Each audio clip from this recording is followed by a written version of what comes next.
Bidouilleuses, bidouilleurs, salut! Deux sujets aujourd'hui dans cette vidéo flash.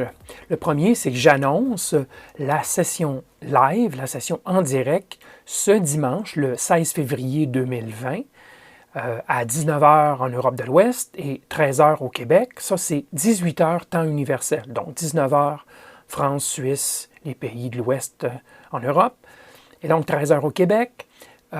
J'aurai pour l'occasion probablement la présence de mon fils Vincent qui va m'aider à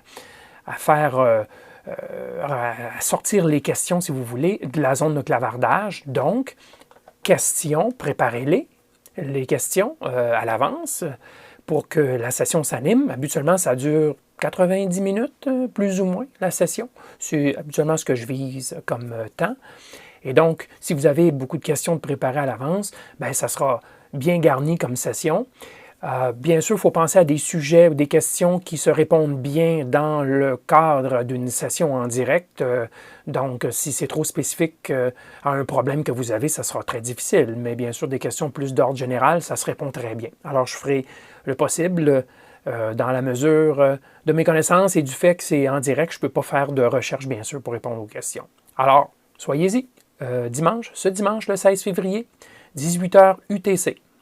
Alors, deuxième sujet, je veux vous parler d'une sonde radiofréquence, une sonde active à ne pas acheter, en tout cas pour le moment. Je vous montre la sonde telle que proposée sur eBay. Alors, c'est le vendeur 60 dB MCO. Et c'est une sonde à 9 $ qui est vraiment pas chère, plus l'expédition.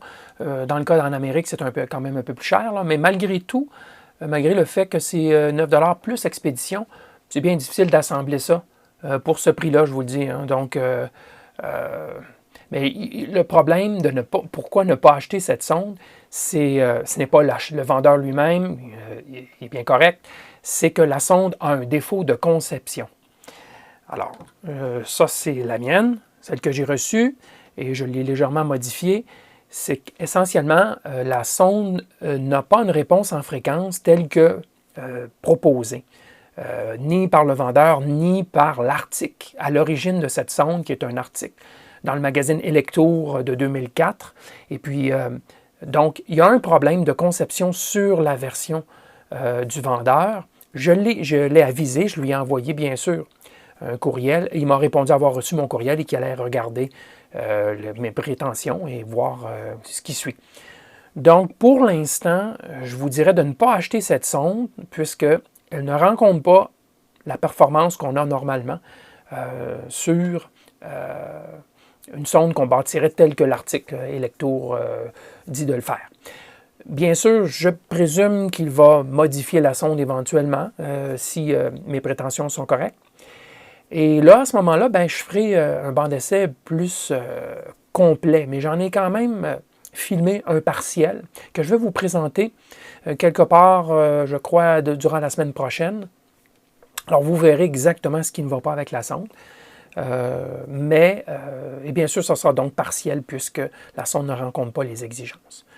Donc, restez à l'écoute. Vous verrez une vidéo de banc d'essai de la sonde et peut-être un suivi par la suite, si le problème est corrigé.